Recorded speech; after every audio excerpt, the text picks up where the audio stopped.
നമസ്കാരം. ശ്രീമദ് ഭാഗവതം മൂലം പ്രഭാഷണം ഭാഗം 81. ഓം ഗം ഗണപതയേ നമഃ. ഓം സം സരസ്വതേ സ്വാഹ. ഓം ശ്രീ ഗുരുഭ്യോ നമഃ. ഓം ശ്രീ രംഗനാഥ ശർമ്മണേ നമഃ. നാരായണ നാരായണ നാരായണ നാരായണ നാരായണ നാരായണ നാരായണ നാരായണ നാരായണ നാരായണ നാരായണ. ഓം ശ്രീകൃഷ്ണാർപ്പണമസ്തു. ഓം ശ്രീകൃഷ്ണായ പരബ്രഹ്മണേ നമഃ. ഓം ശ്രീകൃഷ്ണായ പരമാത്മനേ നമഃ. ഹരേ രാമ രാമ രാമ ഹരേ ഹരേ, ഹരേ കൃഷ്ണ കൃഷ്ണ കൃഷ്ണ ഹരേ ഹരേ. ശ്രീമദ് ഭാഗവതം മൂലം പ്രഭാഷണം ഭാഗം 81. ഇന്ന് പ്രഥമസ്കന്ധത്തിൽ 6-ാം അധ്യായത്തിൽ 15-ാമത്തെ ശ്ലോക പറയേണ്ടത്. എന്താണത്? പരിശ്രാന്തേ ഇന്ദ്രിയാത്മാ അഹം ദൃഷ്ടപരീതോ ബുഭുക്ഷിത സ്നാത്വാ പീത്വാ ഹൃദേനദ്യാ ഉപസ്പൃഷ്ടോ ഗതശ്രമാം. പരിശ്രാന്തേ ഇന്ദ്രിയാത്മാ അഹം ദൃഷ്ടപരീതോ ബുഭുക്ഷിത സ്നാത്വാ പീത്വാ ഹൃദേനദ്യാ ഉപസ്പൃഷ്ടോ ഗതശ്രമാം. ആ ഒരു അന്തരീക്ഷം ഉണ്ടല്ലോ, വളരെ ഗഹനപ്പെട്ടതാണ്. പരിശ്രാന്തങ്ങളായ ഇന്ദ്രിയങ്ങളോടും ശരീരത്തോടും കൂടിയവനും. പരിശ്രാന്തം എന്ന് പറഞ്ഞാൽ സംയമന മനോഭാവത്തോട് കൂടിയിട്ടെന്ന് അർത്ഥം പറയണം. പരിശ്രാന്തങ്ങളായ ഇന്ദ്രിയങ്ങളോടും ശരീരത്തോടും കൂടിയവനും ദാഹത്താൽ വ്യാപിക്കപ്പെട്ടവനും ആഹാരത്തിന് ആഗ്രഹമുള്ളവനുമായ ഞാൻ നദിയുടെ ഹ്രദത്തിൽ കുളിച്ചിട്ട് ആചമനം ചെയ്തവനായിട്ട് ജലപാനം ചെയ്തിട്ട് ശ്രമം തീർന്നവനായി എന്ന് പറഞ്ഞിട്ടുണ്ടെങ്കിൽ പിന്നെ വിശ്രാമമായി എന്നർത്ഥം. അപ്പോൾ ഞാൻ പറഞ്ഞത് ഒന്ന് മടക്കിയെടുത്തു. ഏത്? പരിശ്രാന്തങ്ങളായ എന്ന് പറഞ്ഞാൽ ക്ഷീണിച്ചിട്ടത്. അതായത് അതിൻ്റെ ഓപ്പോസിറ്റാണ് പറഞ്ഞത്. ക്ഷമിക്കണം കേട്ടോ. പരിശ്രാന്തങ്ങളായ എന്ന് പറഞ്ഞാൽ സംയമനം എന്നല്ല അർത്ഥം. പിന്നെ അവയവങ്ങളും ശരീരവും ക്ഷീണിച്ചിട്ടെന്നാണ് അർത്ഥം. അപ്പോൾ അതിൻ്റെ ഭാവാർത്ഥം പറയാം.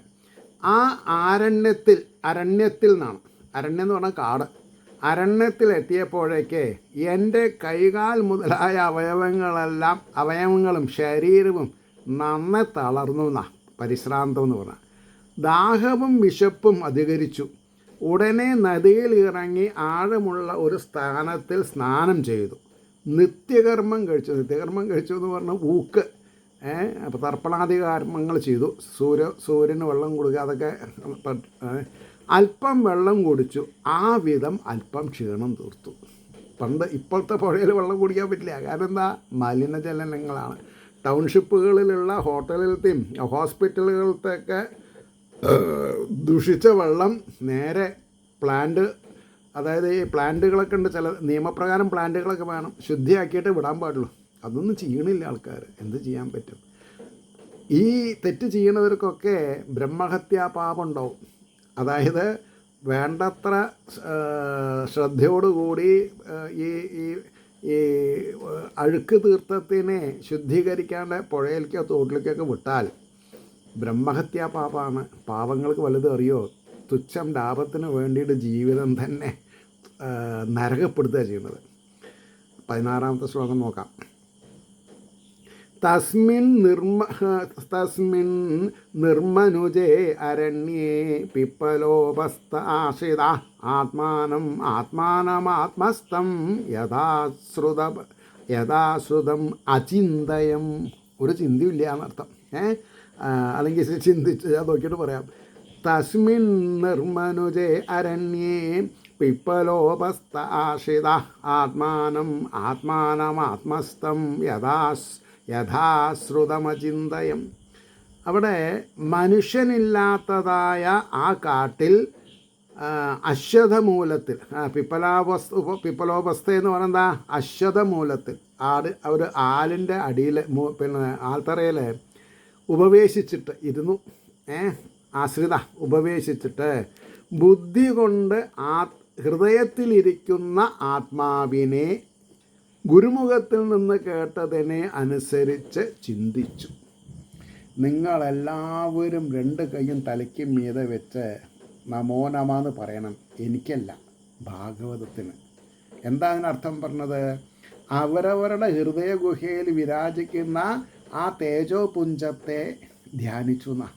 ഇതാണ് ഭാഗവതം. ഭാഗവതം ഒരു തത്വശാസ്ത്രമാണ്.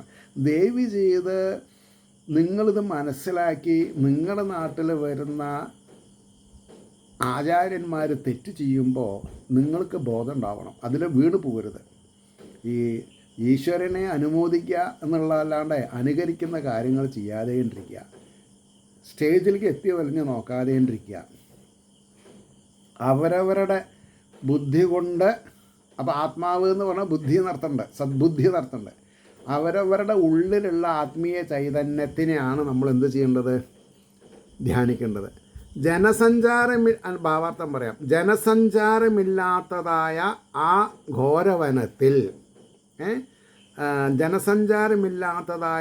ഘോരവനത്തിൽ ഒരു ആലിൻ ചുവട്ടിലിരുന്ന് മനസ്സിനെ നിലനിർത്തി ഹൃദയകമലത്തിൽ വിളങ്ങുന്ന പരമാത്മാവിനെ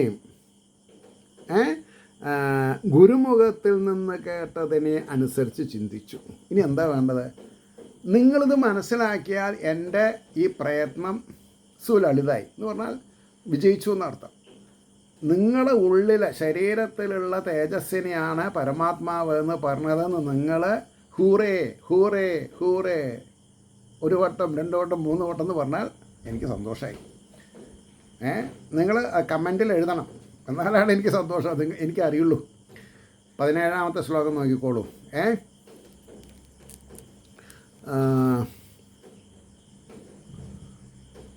237-ാമത്തെ പേജ്, 237. അപ്പോൾ 17-ാമത്തെ ശ്ലോകം. ധ്യായതശ്ചരണാംഭോജം ഭാവനിർജിതചേതസാ ഔത്കണ്ഠ്യ അശ്രുകലാക്ഷസ്യ കണ്ണെന്നർത്ഥം. അക്ഷസ്യ ഹൃദ്യ ആസീന്മേ ശനൈർഹരി. ധ്യായതശ്ചരണാംഭോജം ഭാവനിർജിതചേതസാ ഔത്കണ്ഠ്യ അശ്രുകലാക്ഷസ്യ ഹൃദ്യ ആസീന്മേ ശനൈർഹരി. അപ്പോൾ അതിനർത്ഥം പറയാം. ഭക്തിയാൽ ജയിക്കപ്പെട്ട മനസ്സുകൊണ്ട്, മനസ്സിനെ നമ്മൾ ജയിക്കണം. എങ്ങനെ? ഭക്തി കൊണ്ട്. പാദകമലത്തെ, ഭഗവാന്റെ പാദകമലത്തെ ധ്യാനിക്കുന്നവനും ഔത്കണ്ഠ്യം കൊണ്ട് അശ്രുകളോടുകൂടി അക്ഷികളോടുകൂടിയും ഇരിക്കുന്ന, ഔത്കണ്ഠ്യം എന്ന് പറയുന്നത് എന്താ? ഉത്സാഹം എന്നർത്ഥം. ഉത്സാഹം കൊണ്ട് അശ്രുകലകളോടുകൂടിയ അക്ഷികളോടുകൂടിയും ഇരിക്കുന്ന എൻ്റെ ഹൃദയത്തിൽ ശ്രീകൃഷ്ണൻ മെല്ലെ മെല്ലെ ആവിർഭവിച്ചു. അപ്പം നമ്മുടെ ഹൃദയകമലത്തിലുള്ള തേജോപുഞ്ചത്തിന് കൃഷ്ണ കൃഷ്ണ കൃഷ്ണ കൃഷ്ണ കൃഷ്ണ കൃഷ്ണ എന്നാണ് ജപിച്ചാൽ ഹരേ രാമ രാമ രാമ ഹരേ ഹരേ, ഹരേ കൃഷ്ണ കൃഷ്ണ കൃഷ്ണ ഹരേ ഹരേ, ഈ കലിസന്ധരണ ഉപനിഷത്ത് വേണ്ട മാതിരി അങ്ങോട്ട് ജപിച്ചാൽ ഉള്ളിൽ ഭഗവാൻ വിളയാടും. ഇന്ന് ഒരു സുദിനാണ് എനിക്ക്. എന്താ കാരണം?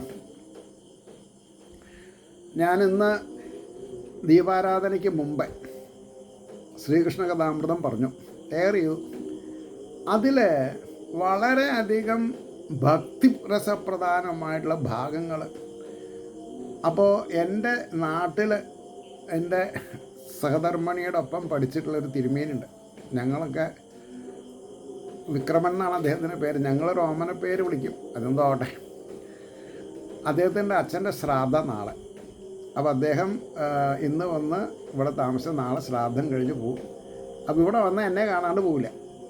അപ്പോൾ അദ്ദേഹം അമ്പലത്തിൽ നിന്ന് തൊഴുത് വരുമ്പോൾ ഞാനിവിടെ ഈ ശ്രീകൃഷ്ണ കഥാമൃതം പറയാം. അപ്പോൾ അദ്ദേഹം ആദ്യമായിട്ടാണ് എൻ്റെ ഈ സ്റ്റുഡിയോയിലേക്ക് കയറി വന്നത്. ഞാൻ അറിഞ്ഞിട്ടില്ല. കയറി വരുമ്പോൾ ഞാനാണെങ്കിൽ ഇവിടെ ഭഗവാന്റെ പാദധൂളികൾ നമ്മുടെ ശരീരത്തിൽ പറ്റണമെന്നുണ്ടെങ്കിൽ ഈ വൃന്ദാവനത്തിൽ ഒരു പുല്ലായി ജനിച്ചാൽ മതിയായിരുന്നു എന്ന് ഗോപസ്ത്രീകൾ പറയുന്ന ഭാഗം വന്നപ്പോഴേക്ക് ഞാൻ സത്യം പറഞ്ഞാൽ ഐ വാസ് ഇൻ ടീയേഴ്സ്. ഈ ഒരു സാഹചര്യത്തിൽ അദ്ദേഹം എന്നെ കണ്ട് തൃപ്തിയോടുകൂടി ഇറങ്ങിപ്പോയി. ഞാൻ കണ്ടില്ല. ഞാനിപ്പോൾ ഈ ഭാഗവതം മൂലം അർത്ഥം പറയാൻ വേണ്ടി മൊബൈൽ എടുത്ത് നോക്കുമ്പോഴാണ് അദ്ദേഹത്തിൻ്റെ വാട്സപ്പിൽ മെസ്സേജ്. എനിക്ക് കിട്ടാവുന്ന ഏറ്റവും വലിയ ഒരു പാരിതോഷികം പ്രമോഷൻ ഉണ്ടാവും, ഒരു തിരുമേനിയിൽ നിന്ന് ഉണ്ടാവുന്ന ഒരു അനുഗ്രഹം. ഞാൻ അങ്ങനെ പറയാം. എൻ്റെ അത്ര പ്രായമില്ല അദ്ദേഹം, പക്ഷേ ഞാൻ അദ്ദേഹത്തിനെ വലിയൊരാളായിട്ട് എൻ്റെ വീട്ടിൽ 2022 മെയ് 5 ഒരു വേട്ടക്കനം പാട്ട് കഴിച്ചപ്പോൾ അദ്ദേഹമായിരുന്നു പ്രധാന പൂജാരി. മുല്ലയ്ക്കൽ പാട്ടിന് ഭഗവാനെ എഴുന്നള്ളിച്ച് എന്താണ് പറയുക, കാലത്ത് മഹാഗണപതി ഹോമം മുതൽക്ക് എല്ലാവരും പിരിച്ചു വിടണ വരെ അദ്ദേഹം എൻ്റെ ഒപ്പം നിന്നു. എന്താ ഞാൻ ഇത്ര സീരിയസ് ആയിട്ട് ഇത് പറയുന്നത്? ഈ ഭക്തിക്ക് പല ഭാവങ്ങളുണ്ട്. ആ ഭാവങ്ങൾ നമ്മൾ അനുഭവിക്കുക. അത് മറ്റുള്ളവർക്ക് സ്ഥലം മുഖം ന്യായം ഇപ്പം അങ്ങോട്ട് പോകണത് ശരിയല്ല എന്ന് മനസ്സിലാക്കാൻ മാത്രം മനസ്സിനെ ഇട്ട് ഇളക്കുകയാണ് ഭഗവാൻ ചെയ്യണത് ഭക്തിയുടെ മാധ്യമത്തിൽ. അപ്പോൾ ആ ഭക്തിയുടെ രസം എന്താണെന്ന് അദ്ദേഹം ഭാഗവത സപ്താഹങ്ങൾക്ക് പൂജകനായിട്ട് പോണ ആളാണ്. അപ്പോൾ അദ്ദേഹത്തിന് കാര്യങ്ങളറിയാം, മനസ്സിലായില്ലേ? അപ്പോൾ വളരെയധികം ടച്ചിങ് സീനാണ് ഇവിടെ. അതുകൊണ്ടാണ് ഞാൻ ഈ ഒരു കാര്യം അദ്ദേഹത്തിന് അറിയില്ല, അപ്പോൾ ഞങ്ങളെ പറഞ്ഞു എന്നുള്ളത്. അദ്ദേഹം ഇത് കേൾക്കാറുമില്ല, അത് വേറെ കാര്യം. പക്ഷേ എനിക്ക് കിട്ടിയ ഏറ്റവും വലിയ ഒരു അപ്രീഷിയേഷനാണ് താൻ ആ ഭാഗം വർണ്ണിക്കുമ്പോൾ തനിക്ക് ആനന്ദാസുരുക്കളും ഗദ്ഗതം വന്ന് ആകെ വിഷമിക്കുന്നൊരവസ്ഥ, താൻ ആനന്ദിക്കുന്നൊരവസ്ഥ എനിക്ക് കാണാൻ സാധിച്ചു എന്നാണ് പറഞ്ഞത്. പക്ഷേ അപ്പോൾ ഇവിടെ ഇതിൻ്റെ അർത്ഥം പറയാം. ഭക്തി നിമിത്തം ചലനമില്ലാതെ ഇരുന്ന മനസ്സുകൊണ്ട്. അപ്പോൾ ഈ മനസ്സിൻ്റെ ചാഞ്ചാട്ടം മാറണമെങ്കിൽ ഭക്തി കുറയ്ക്കണം. ആ ഭക്തി ജ്ഞാനം വൈരാഗ്യം പറയുന്ന പ്രകൃതത്തിലേക്ക് എത്തിയാൽ, ഭക്തി ജ്ഞാന വൈരാഗ്യത്തിലേക്ക് എത്തിയാൽ, ഭക്തി നിമിത്തം ചലനമില്ലാതെ ഇരുന്ന് മനസ്സുകൊണ്ട് ഭഗവാന്റെ പാദകമലത്തെ ധ്യാനിക്കുന്നവനും ഭഗവത് സ്വരൂപത്തെ കാണാനുള്ള താല്പര്യാധിക്യത്താൽ കണ്ണിൽ വെള്ളം നിറഞ്ഞവനുമായ, ഇതൊരു കോയിൻസിഡൻ്റാണ്. എൻ്റെ ഹൃദയത്തിൽ മെല്ലെ മെല്ലെ ശ്രീഹരിയുടെ സ്വരൂപം പ്രകാശിച്ചു തുടങ്ങി. അപ്പോഴാണ് പാദാതികേശം കേശാദിപാദമൊക്കെ നമുക്ക് മനസ്സിൽ കാണാൻ പറ്റും. പരമശൈലേ. അപ്പോൾ 18ാമത്തെ ശ്ലോകം. പ്രേമാതിഭര നിർഭിന്ന പുളകാംഗോ അതിനിർവൃത ആനന്ദ സംപ്ലവേലീനോ ന അപശ്യം ഉഭയം മുനേ. എന്താ പറഞ്ഞത്? പ്രേമാധിപര നിർഭിന്ന പുളകാംഗോ അതിനിർവൃത ആനന്ദ സംപ്ലവേലീനോ ന അപശ്യം ഉഭയം മുനേ. അതിനർത്ഥം പറയാം, പ്രേമത്തിൻ്റെ അധികാരത്താൽ പുറമേ കാണുന്ന പുളകങ്ങളുടെ ശരീരത്തോടു കൂടിയവനും ഉള്ളിൽ പ്രേമം ഘനീഭവിച്ചാൽ പുറത്ത് ശരീരം ഒന്ന് വെട്ടി ഇളകും. അതിനാണ് പുളകം കൊള്ളുക എന്ന് പറയാം. ശരീരം ആകെ ഒലയും. അപ്പോൾ പ്രേമത്തിൻ്റെ അതിഭാരത്താൽ പുറമേ കാണുന്ന പുളകങ്ങളുള്ള ശരീരത്തോടു കൂടിയവനും ഏറ്റവും സുഖിച്ചവനും ആനന്ദത്തിൻ്റെ മഹാപ്രവാഹത്തിൽ ലയിച്ചവനുമായിട്ട് ഹേ മുനിയായുള്ളവേ, രണ്ടിനെയും കണ്ടില്ല. ന അപശ്യം. രണ്ടിനെയും കണ്ടില്ല എന്ന് പറഞ്ഞാൽ ഭക്തനും ഭക്തിയും ഭഗവാനും കൂടിയാൽ ഒന്നുമില്ല. പിന്നെ ഭഗവാൻ മയം. ഭക്തൻ എവിടെ, ഭക്തി എവിടെ, ഒക്കെ ഒന്നായി. ഭഗവാനും ഇല്ല, ഭക്തനും, ഭക്തി മാത്രമായി മാറുക. ഭഗവാനും ഭക്തിയിൽ ലയിച്ചു, ഭക്തനും ഭക്തിയിൽ ലയിച്ചു. ആ ഒരവസ്ഥ. അപ്പോൾ അതിൻ്റെ ഭാവാർത്ഥം പറയാം. ഭഗവാങ്കലുള്ള പരമപ്രേമത്തിൻ്റെ ആധിക്യം നിമിത്തം, എക്സ്ട്രാ ഓർഡിനറി കണ്ടീഷനാണത് അല്ലേ, അല്ല പൊസിഷനാണത്. ഭഗവാങ്കലുള്ള പ്രേമത്തിൻ്റെ ആധിക്യം നിമിത്തം ശരീരത്തിൽ രോമാഞ്ചം സ്പഷ്ടമായി കാണപ്പെട്ടു എന്നാ. ഹേ മുനെ, അതെ വ്യാസമുനെ, സർവാവയവങ്ങളും ഒരുപോലെ സുഖാനുഭവമുള്ളതായി ക്രമേണ സുഖസ്ഫൂർത്തി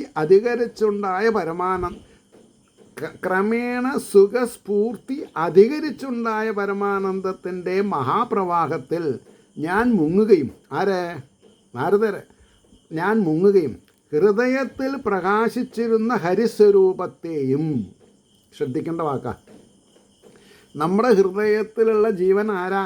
ഹരിസ്വരൂപം. നമ്മൾ അറിയണുണ്ടോ? ഇതറിഞ്ഞാൽ നമ്മളിപ്പോൾ ക്യൂവിൽ പോയി നിൽക്കുമോ? എവിടെയാണെങ്കിലും ക്യൂവിൽ നിൽക്കേണ്ട ആവശ്യമില്ല. സ്വന്തം ഹൃദയകമലത്തിൽ വിരാജിക്കുന്ന ഭഗവാനെ കണ്ണടച്ച് ധ്യാനിക്കാൻ സാധിച്ചാൽ, അശ്രുഗണങ്ങളെ കൊണ്ട് അഭിഷേകം ചെയ്ത് ആനന്ദ നിർവൃതിയിൽ അമ്മാനമാടിയാൽ എന്നെയും കാണാതാകുകയും ചെയ്തു എന്നാ. ശരീരത്തെ മറന്നുവെന്ന് സാരം. എനിക്ക് അഹങ്കാരം ഇല്ലാണ്ടായി എന്നാണ് പറഞ്ഞത്. എന്നെ എന്ന് പറയുമ്പോൾ എൻ്റേതെന്നും എന്നെ എന്നുള്ള ആ മമത ഇല്ലാതെ കണ്ടായി സർവത്ര ഗലിതം ബ്രഹ്മസ്വരൂപനായിരിക്കുന്ന ഭഗവാന്റെ തിരുവളയാട്ട് എന്ന് പറയണം. അതാണ് സത്യം. മനസ്സിലായില്ലേ? ഭഗവാന്റെ ആനന്ദ നൃത്തം. അതിപ്പോൾ ഈ പ്രദോഷ നൃത്തം, ശിവൻ്റെ പ്രദോഷ നൃത്തം സാരമില്ലാതെ പറയും. അതായത് ശിവൻ മോശമായിട്ടല്ല പറഞ്ഞത്. എന്താ അങ്ങനെ?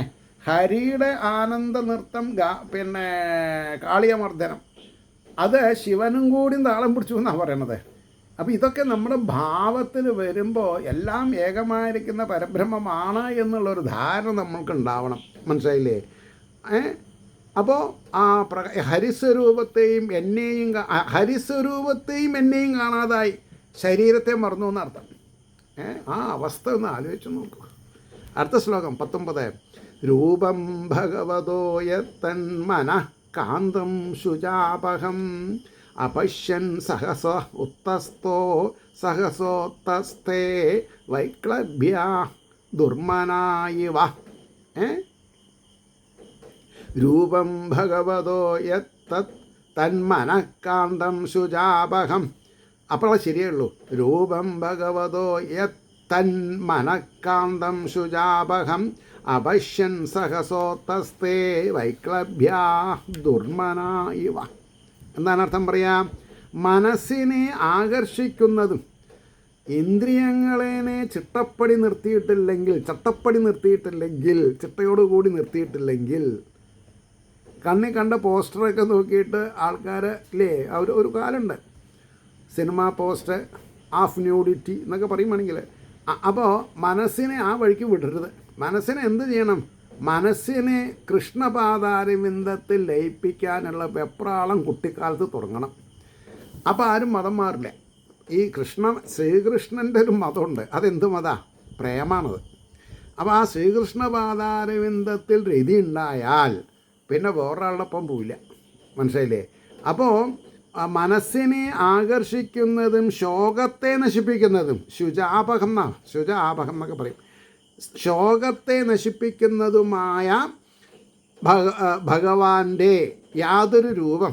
ഇത് പിന്നെ എല്ലാവരും തുറന്നു പറയാൻ വിഷമിക്കും. മനസ്സിലായാലല്ലേ തുറന്നു പറയാൻ പറ്റുള്ളൂ. അപ്പോൾ ശോകത്തെ നശിപ്പിക്കാൻ ഭഗവാന്റെ രൂപം മനസ്സിലുണ്ടായാൽ മതി. അപ്പോൾ അതിന് ഭാഗ്യസൂക്തം പുഷ്പാഞ്ജലി പറഞ്ഞിട്ടില്ല. അങ്ങനെയാണ്, തെറ്റിദ്ധരിക്കൊന്നും വേണ്ട. ഭാഗ്യസൂക്തം, ഭാഗ്യം എന്തിനാ? ഭഗവാനെ പ്രാപിക്കാനാ, അല്ലാണ്ട് കാശുണ്ടാക്കാനല്ല, വീട് വയ്ക്കാനല്ല, ലോട്ടറി കിട്ടാനല്ല. അപ്പോൾ ഭഗവാന്റെ യാതൊരു രൂപത്തെ കാണാത്തവനായിട്ട്, അപശ്യൻ എന്ന് പറഞ്ഞാൽ കാണാത്തവനായിട്ട്, വൈക്ലഭ്യം ഹേതുവായിട്ട്, ഭഗവാന്റെ രൂപം മനസ്സിൽ വരാത്തത് കാരണം എനിക്ക് വൈക്ലഭ്യം ഉണ്ടെന്ന് തോന്നണം. മനസ്സന്തോഷമില്ലാത്തവനെന്ന പോലെ ഉടനെ ഉദ്ധാനം ചെയ്തു. നീട്ടുന്ന ഉദ്ധാനം ചെയ്യാന്ന് പറഞ്ഞാൽ നീട്ടു, അതിനെ പരിപോഷിപ്പിക്കാം ഭാവാർത്ഥത്തിൽ. മനസ്സിനെ ആനന്ദിപ്പിക്കുന്നതും സകല ദുഃഖത്തെയും നിശേഷം നശിപ്പിക്കുന്നതുമായ ആ ഭഗവത് രൂപത്തെ കാണാതായപ്പോൾ പാരവശ്യം നിമിത്തം മനസ്സന്തോഷമില്ലാത്ത നിലയിൽ മോഹിതനായി എന്ന് പറഞ്ഞാൽ മായയിൽ കുടുങ്ങി. അല്പനേരം കഴിഞ്ഞപ്പോൾ ആ ആലസ്യം തെളിഞ്ഞ് ബോധമുണ്ടായി. സാരില്ല, ചെറിയൊരു നേരം. 20ാമത്തെ ശ്ലോകം. ദിദൃക്ഷുസ്തദഹം ഭൂയ പ്രണിധായ മനോഹൃതി വീക്ഷമാണോ അഭി ന അപശ്യം അവിതൃപ്ത ഇവാതുരാ ദിദൃക്ഷുസ്തദഹം ഭൂയ പ്രണിധായ മനോഹൃതി വീക്ഷമാണോ അഭി ന അപശ്യം വിതൃപ്ത ഇവാതുരാ. ശ്രദ്ധിച്ചാൽ രക്ഷപ്പെട്ടു.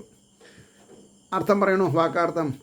പിന്നെയും അതിനെ ദർശിപ്പിക്കാൻ ഇച്ഛയോടുകൂടിയവനായിട്ട് ഞാൻ മനസ്സിനെ ഹൃദയത്തിൽ ഉറപ്പിച്ചിട്ട്, മനസ്സിനെ ഹൃദയത്തിൽ ഉറപ്പിക്കുക. അതെന്താ? അത്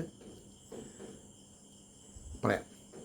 ഈ മനസ്സ് എന്നുള്ളതിൻ്റെ വേറെ ഒരു വാക്കാണ് അന്ധക്കരണം. അന്ധക്കരണം. ആ അന്ധക്കരണത്തിൽ ചിത്ത് എന്ന ഗുഹയിലാണ്, ചിതാകാശ ഗുഹയിലാണ് ചൈതന്യം ഇരിക്കുന്നത്. അപ്പം മനസ്സ്, ചിത്തം, അഹങ്കാരം, ബുദ്ധി, ഇങ്ങനെ 4ആയിട്ടാണ് പറയാം. ഈ 4 ആണ് എന്ത് പറയേണ്ടത്? ഭഗവാന്റെ 4 അവസ്ഥകൾ ആണ് ഈ മനസ്സ്, ചിത്തം, അഹങ്കാരം, ബുദ്ധി. അതെങ്ങനെയാണ്? വാസുദേവൻ, പ്രദ്യുമ്നൻ, അനിരുദ്ധൻ, സംഘർഷണൻ. ഒന്ന് ശ്രീനിവാസൻ, അതായത് ശ്രീ ഐശ്വര്യത്തോട് നമ്മൾ പറയല്ലേ വാസുദേവൻ, പ്രദ്യുമ്നൻ, അനിരുദ്ധൻ, സംഘർഷണൻ. അപ്പോൾ ഈ സംഘർഷണനാണ് ഏത്? അഹങ്കാരം. സംഘർഷണ ഭഗവാൻ അഹങ്കാരമല്ല, ആ ഗുണം. ഇത്രയ്ക്കും മനസ്സിലായാണ്ടല്ലോ. ഹരേ കൃഷ്ണ കൃഷ്ണ കൃഷ്ണ ഹരേ ഹരേ. ഏത് രീതിയിലാവാം, മാപ്പിളപ്പാട്ടിൻ്റെ രീതിയിലാവും. ഞാൻ മലപ്പുറം ഡിസ്ട്രിക്റ്റിലായിരുന്നു താമസിക്കുന്നത്. അപ്പോൾ ആ ഹരേ രാമ രാമ രാമ ഹരേ ഹരേ, ഹരേ കൃഷ്ണ കൃഷ്ണ കൃഷ്ണ ഹരേ ഹരേ. ഇത് പാടാൻ സാധിക്കണം. പാടിയാൽ ആനന്ദ കണ്ണീരിങ്ങനെ ഒഴുകും, ആത്മനിർവൃതിയാവും. അപ്പോൾ ആ ഭഗവത് രൂപത്തെ കാണണമെന്നുള്ള ആഗ്രഹം നിമിത്തം പിന്നെയും മനസ്സിനെ ഹൃദയത്തിൽ സ്ഥിരമാക്കി നിർത്തി നോക്കി. എങ്കിലും കണ്ടില്ല. അതൃപ്തനായ ഞാൻ ദുഃഖിതൻ എന്ന വിധത്തിലായി. അപ്പോൾ ദുഃഖം ഉണ്ടാവാൻ കാരണം അതൃപ്തിയാണ്. തൃപ്തി വന്നാലോ ആനന്ദം, പരമാനന്ദം, ചിന്മയാനന്ദമാണ്. പിന്നെ മനസ്സിലായില്ലേ? അപ്പോൾ ഞാൻ അത് മുഴുവനായിട്ട് പറഞ്ഞില്ല തോന്നുന്നു. പിന്നെയും അതിനെ ദർശിപ്പാൻ ഇച്ഛയോടുകൂടിയവനായ ഞാൻ മനസ്സിനെ ഹൃദയത്തിൽ ഉറപ്പിച്ചിട്ട് വീക്ഷിക്കുന്നവനായി എങ്കിലും കണ്ടില്ല. തൃപ്തനാകാത്ത ഞാൻ ദുഃഖിതനെന്ന പോലെ ഭവിച്ചു എന്നാണ്. അതിനാണ് ആ ഭഗവത് രൂപത്തെ കാണണമെന്നുള്ള ആഗ്രഹം നിമിത്തം പിന്നെയും മനസ്സിനെ ഹൃദയത്തിൽ സ്ഥിരമാക്കി നിർത്തി നോക്കി, കണ്ടില്ല. എങ്കിലും കണ്ടില്ല. അത് അതൃപ്തനായ ഞാൻ ദുഃഖിതൻ എന്ന വിധത്തിലായി എന്ന് പറഞ്ഞു. ഓക്കെ, 21-ാമത്തെ ശ്ലോകം. ഏവം യദ് അന്തം വിജനേ മാം ആഹാ അഗോചരോ ഗിരാം ഗംഭീരശ്ലഷ്ണയാ വാച ശുച പ്രശമം അയന്നിവാം. അതെ, പ്രശമയൻ ഇവ. പ്രശമയൻ ഇവ എന്നാട്ടോ, ശ്രദ്ധിക്കണം. പ്രശമയൻ ഇവ, ശമിപ്പിക്കുന്നവനെന്ന പോലെ എന്നാ അർത്ഥം വരാം. നോക്കിക്കോളൂ. അപ്പോൾ ഏകാന്തത്തിൽ ഇപ്രകാരം യത്നിക്കുന്ന എന്നോട് വാക്കുകൾക്ക് വിഷയമല്ലാത്തവൻ, വാക്കുകൾക്ക് വിഷയമല്ല. ആര്? ഭഗവാൻ. ഗംഭീരയായും ശ്ലഷ്ണയുമായിരിക്കുന്ന വാക്കുകളെ കൊണ്ട് സങ്കടങ്ങളെ ശമിപ്പിക്കുന്നവനെന്ന പോലെ ഭഗവാന് മാത്രമേ നമ്മുടെ സങ്കടങ്ങളെ ശമിപ്പിക്കാൻ പറ്റൂ. പറഞ്ഞു. എന്താ പറഞ്ഞത്? ഇപ്പോൾ ഇത് പ്രത്യേകം ശ്രദ്ധിക്കണം. നമ്മുടെ സങ്കടങ്ങളെ ഇല്ലാതെ കണ്ടാക്കാൻ ഒരു ഭാര്യയ്ക്കോ ഭർത്താവിനോ സാധിക്കില്ല. തമ്മിൽ പറ്റില്ല. ഈശ്വരാധീനുണ്ടോ രക്ഷപ്പെടാം.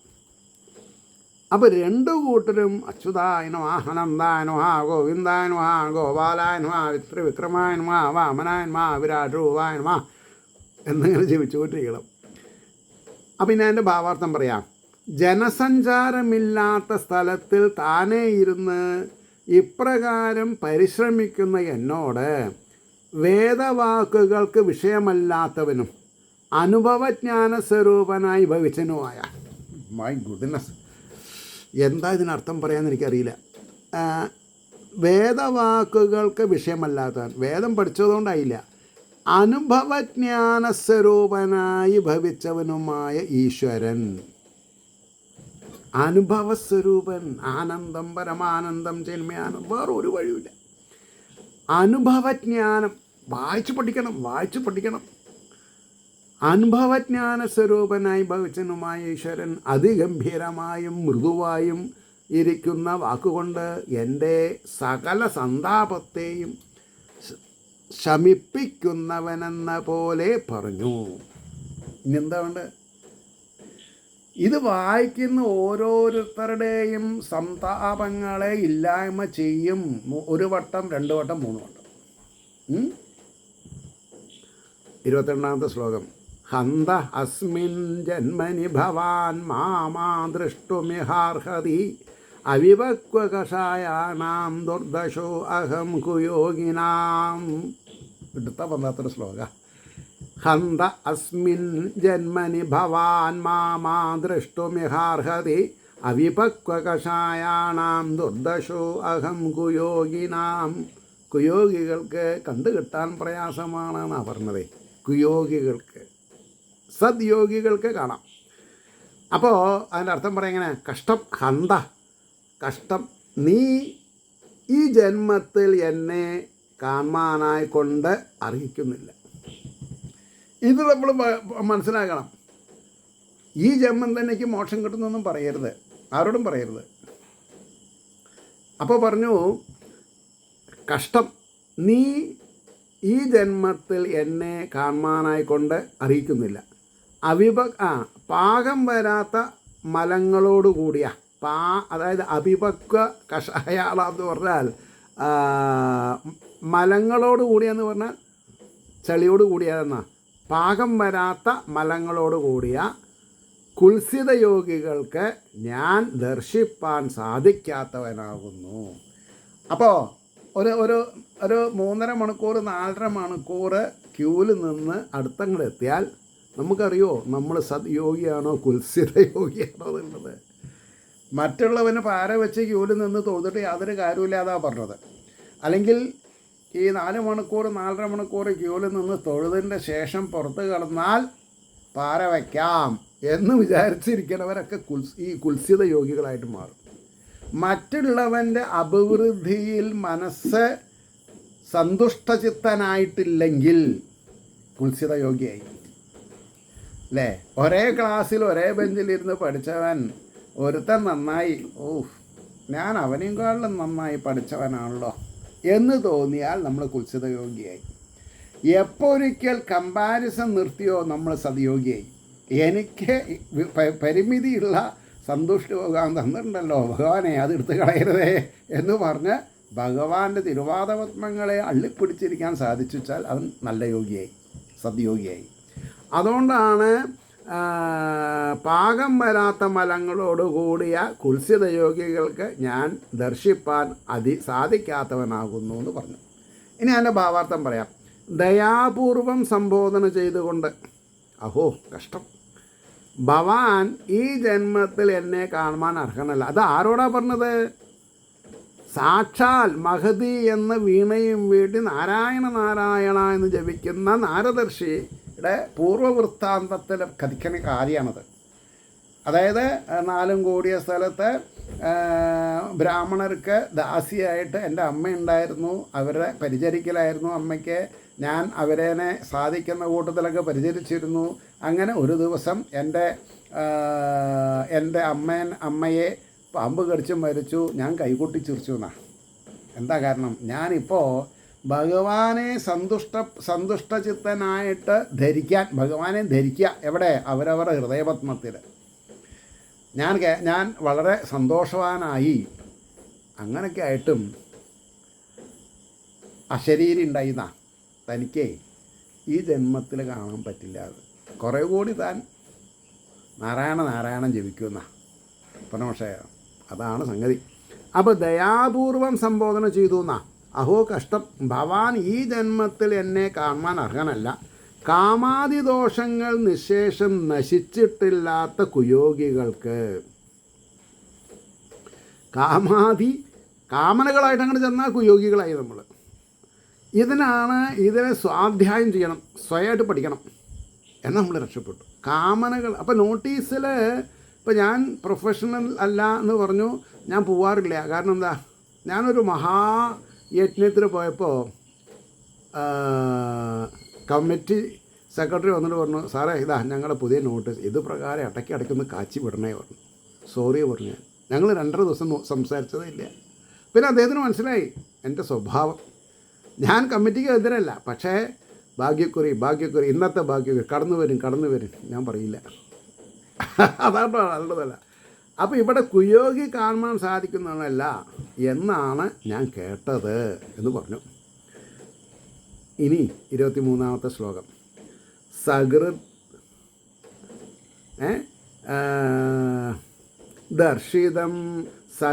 ദർശിതം രൂപം ഏതൽ കാമായതേ അനഘ മത്കാമ ശനകേ സാധു സർവാൻ മുഞ്ചതി ഹൃച്ചയ അതെന്താ വാക്കെന്നോടെ സർവാൻ മുഞ്ചതി ഹൃച്ചയാൻ എന്നാണ് വാക്ക് കേട്ടോ. സകൃൽ ദർശിതം രൂപം ഏതൽ കാമായതേ അനഘ മത്കാമശനകൈ സാധു സർവാൻ മുഞ്ചതി ഹൃശ്ചയാൻ. അർത്ഥം പറയാം. ഒരിക്കൽ സ്വരൂപം ദർശിക്കപ്പെട്ടുവെന്നത് യാതൊന്നോ, ഇത് ഹേ ദോഷമില്ലാത്തവനെ, നിൻ്റെ ആഗ്രഹത്തിനായിക്കൊണ്ട് എന്നിൽ ആഗ്രഹത്തോടു കൂടിയ സജ്ജനം മെല്ലെ സകലങ്ങളായ കാമങ്ങളെ ഉപേക്ഷിക്കുന്നു. സകലങ്ങളായ കാമങ്ങളെ ഉപേക്ഷിക്കണം. ആഗ്രഹാഭിലാഷങ്ങൾ വെച്ചിട്ട് അങ്ങനെ ചെല്ലരുത്. എനിക്ക് അങ്ങയുടെ തിരുവാദപത്മം മതി ഭഗവാനേ എന്ന് പറഞ്ഞ് വിളിച്ച് ചെന്നാൽ വരിക ഇരിക്കുക, എല്ലാ കാമനകളും കെട്ടി പുറത്തിട്ടില്ലേ, ഓ അടിയാൻ എന്ന് പറഞ്ഞാൽ രക്ഷപ്പെട്ടു. പറഞ്ഞോ? അതിൻ്റെ അർത്ഥം പറഞ്ഞാൽ നമ്മൾക്ക് ചിലപ്പോൾ ഭാഗവതം ചിലവർ നിർത്തിയെന്ന് വരും. ഞാൻ നിർത്തില്ല, ഞാനിത് മുഴുവൻ പറയും. കാരണം അതൊരു നിയോഗമായിട്ട് മാറി. ഒരിക്കൽ എൻ്റെ രൂപത്തെ നിനക്ക് ഞാൻ കാട്ടിയത് ആ രൂപത്തിൽ നിനക്ക് ആഗ്രഹം അധികരിച്ചു വരുവാനും വേണ്ടിയിട്ടാകുന്നു. ഒരു പ്രാവശ്യം ഞാൻ നമുക്ക് രൂപം കാട്ടി തന്നു. ഇനി അടുത്ത ജന്മം നമുക്ക് നേരിട്ടിട്ട് കാണാം. ഇപ്പോൾ ആ രൂപം കാണാൻ ക്ഷമിക്കണ്ട. ഇനി എന്ത് ചെയ്യണം? ടിൽ ദി ലാസ്റ്റ് ബ്രത്ത് നീയെ കാമനകളെ ഒഴിവാക്കി ജീവിച്ചാൽ മതി എന്നാണ്. അപ്പോൾ നമ്മൾ പണിക്കന്മാരുടെ അടുത്ത് പോയിട്ട് ചാർട്ടൊക്കെ വാങ്ങുമ്പോൾ നമ്മൾ ശ്രദ്ധിക്കണം എന്താണ് എഴുതിയുന്നത്. നമ്മൾ എന്തിനാണ് പണിക്കാരുടെ അടുത്ത് പോയത്? കാമനകൾക്കാണോ? പോവരുത്. ജനിച്ചാൽ ഒരിക്കൽ മരിക്കും. എപ്പോഴും 19 കൊല്ലം ശനിദശയാണ്. 3 മാസം കൂടുമ്പോൾ 500 രൂപ പിന്നെ വക്കീൽ മറ്റേ ഗണികന് കൊടുത്തിട്ട് എന്താ കാര്യം? ശനീശ്വര കാക്കണേ. ഭാഗവതം വായിക്കൂ, രാമായണം വായിക്കൂ. സച്ചിന്തകളെ കൊണ്ട് മനസ്സിനെ പരിവാഹപ്പെടുത്തൂ. അതുകൊണ്ടാണ് ഞാൻ ഗണികന്മാർക്ക് എതിരെന്ന് പറഞ്ഞത് സങ്കടപ്പെട്ടത്. കാരണം ഞാൻ വളരെ സൂക്ഷിച്ച് പറഞ്ഞു എന്ന് മാത്രം. ഞാൻ തന്ത്രിമാർ കൂടി ഇതിൽ വരും. കാരണം ഈ മനസ്സിനെ പരിവാഹപ്പെടുത്താത്ത പ്രായത്തിൽ തന്ത്രിയായി ഞാൻ എന്നൊക്കെ ഘോഷിച്ച് ഈശ്വരനെ ഉപാസിക്കുന്ന ആൾക്കാരോട് എനിക്ക് വലിയ മമതൊന്നുമില്ല, അല്ലെങ്കിൽ പ്രീതിയില്ല. കാരണം എന്താ? അതല്ല ശരി. ഇവിടെ പറഞ്ഞതെന്താ? കാമനകൾ പാടില്ല എന്നാ പറഞ്ഞ മനസ്സിലായില്ലേ? അപ്പോൾ ഒരിക്കൽ എൻ്റെ രൂപത്തെ നിനക്ക് ഞാൻ കാട്ടിയത് ആ രൂപത്തിൽ നിനക്ക് ആഗ്രഹം അധികരിച്ചു വരാൻ വേണ്ടിയിട്ടാകുന്നു. ഹേ അനഘ, ഇപ്പം നമുക്ക് പാപമൊന്നുമില്ല. എന്നിൽ അനുരാഗത്തോടു കൂടിയ പുരുഷൻ്റെ മനസ്സിലുള്ള കാമാദി സകല ദോഷവൃത്തികളും ക്രമേണ നശിക്കും. എന്തപ്പോൾ ഇതിൻ്റെ അർത്ഥം? എന്നിൽ അനുരാഗത്തോടു കൂടിയ പുരുഷൻ എന്ന് പറഞ്ഞാൽ ജീവൻ എന്നർത്ഥം. അപ്പോൾ നമ്മൾക്ക് ആരോടാണ് അനുരാഗം ഉണ്ടാവേണ്ടത്? എൻ്റെ ഗുരുനാഥൻ എന്നോട് പറയുണ്ടായി, എടാ തെക്കു ഭാഗത്ത് ആരോ ചിലവർ തുടങ്ങി വെച്ചു ഈണത്തിൽ വായിക്കണം. ഈണത്തിലെന്ന് പറഞ്ഞാൽ മധ്യമസ്വരത്തിലേ വായിക്കാൻ പാടുള്ളൂ എന്നൊക്കെ ഉണ്ട്. ഈണമില്ല, രാഗം വായിക്കേണ്ട, അനുരാഗം ഉണ്ടായാൽ മതി എന്നാ. ഭഗവാൻ അനുരാഗം ഉണ്ടായിട്ട് നീ വായിക്കേ, രാഗവിസ്താരം ചെയ്യണ്ട. ഇപ്പം എന്താ മനസ്സിലായത്? ഇതിന് നിങ്ങൾ രീതിയിൽ വായിച്ചാലേ മൈക്ക് തരൂ, ഇല്ലെങ്കിൽ മൈക്ക് ഓഫ് ചെയ്യുന്നൊക്കെ പറഞ്ഞാൽ മോശം. പറഞ്ഞേ മനസ്സ് അർപ്പിച്ച് ചെല്ലുക. അടുത്ത ശ്ലോകം 24 അതുകൂടി പറഞ്ഞ് നിർത്താം, ക്ഷീണമുണ്ട്. 24ാമത്തെ ശ്ലോകം എന്താ? സൽസേവയ അദീർഘായ തേ ജാതാമയി ദൃഢാമതി ഹിത്വാ അവദ്യം ഇമം ലോകം ഗന്ധാമജ്ജനതാം അസി മജ്ജനതാം അസി. സംസേവയാ അദീർഘയാ തേ ജാതാമയി ദൃഢാമതി ഹിത്വാ അവദ്യം ഇമം ലോകം ഗന്ധാമജ്ജനതാം അസി. വളരെ ക്ലിയറായിട്ട് അല്പകാലമുണ്ടായ സൽസേവ കൊണ്ട് നിനക്ക് എന്നിൽ ഉറപ്പായ ബുദ്ധി, ദൃഢമായ ഉറപ്പായ ബുദ്ധി. നീ ഒരു 5 വയസ്സ് വരെ ഈ സജ്ജനങ്ങളെ സേവിക്കണ്ടായല്ലോ, അത് ധാരാളമായി. ഇനി അത് മാറില്ല എൻ്റെ മനസ്സിന്ന്. അതുകൊണ്ടാണ് ഞാൻ രൂപം കാണിച്ചു തന്നത്. ഇനി കാണണമെന്ന് ശാഠ്യം പിടിക്കരുത്. ഇനി ജന്മാന്തര പാപങ്ങളാവുന്ന കാമനകളെ ബാണം കെട്ടി പുറത്ത് ഇട, എന്നിട്ട് കൃഷ്ണ കൃഷ്ണ ജപിക്കേ. അപ്പോൾ എന്നിൽ നിനക്ക് ഉറപ്പായ ബുദ്ധി ഉണ്ടായി നിന്ദ്യമായ ഈ ശരീരത്തെ, ഈ ശരീരം ആണ് നിന്ദ്യം, ശരീരമല്ല ബ്രഹ്മം. ശരീരത്തിനെ പ്രവർത്തിക്കണവനാണ് ബ്രഹ്മം, അതാണ് അദൃശ്യം. ഈ ശരീരത്തെ ഉപേക്ഷിച്ചിട്ട് എൻ്റെ ജനമാവ് എന്ന സ്ഥിതിയെ, ജനമാവ് എന്ന് പറഞ്ഞാൽ പിന്നെ മോക്ഷം എന്നുള്ള അവസ്ഥയിലേക്കാണ് നീ ഗമിക്കും. എൻ്റെ ജനമാവ് എന്ന സ്ഥിതിയെ നീ ഗമിക്കും, മോക്ഷത്തിലേക്ക് നീ എത്തും. അപ്പോൾ അതിനർത്ഥം പറയുകയാണെങ്കിൽ അല്പകാലമുണ്ടായ സജ്ജന സേവ കൊണ്ട് നിനക്ക് എന്നിൽ മനസ്സ് ഉറപ്പിച്ചിരിക്കുന്നു. അതൊരു പോസിറ്റീവ് ഇതാണ്. നീ നിന്ദ്യമായ ഈ ശരീരത്തെ ഉപേക്ഷിച്ചാൽ എൻ്റെ പാർഷദനായി ഭവിക്കുന്ന എൻ്റെ പവർ ഓഫ് ആറ്റോറിന് ഞാൻ നിനക്ക് തരാമെന്ന. ആർക്ക്? നാരദരക്ക് പാർഷദനായിട്ട് ജനിക്കുന്ന. എന്നാൽ ഒന്നും കൂടി പറഞ്ഞ് ഒരു ശ്ലോകം കൂടി ചൊല്ലിയിട്ടാവാം. മതിർമയി നിബദ്ധേയം ന വിപദ്യേത കർഹചിത് പ്രജാസർഗനിരോധേ അഭി സ്മൃതിശ്ച മദനുഗ്രഹാത്. മതിർമയി നിബദ്ധേയം ന വിപദ്യേത കർഹിചിത് പ്രജാസർഗനിരോധേ അഭി സ്മൃതിശ്ച മദനുഗ്രഹാത്. എന്താണർത്ഥം പറയാം?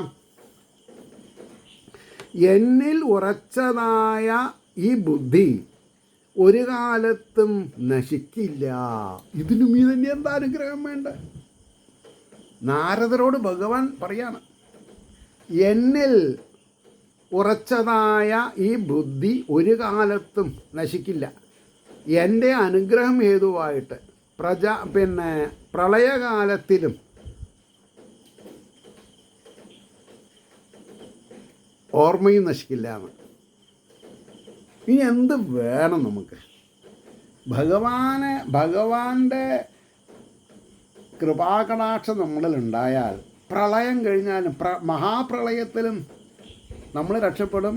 നമുക്ക് ഭഗവത് സ്മൃതി ഒഴിവാവില്ല എന്നാണ് പറഞ്ഞത്.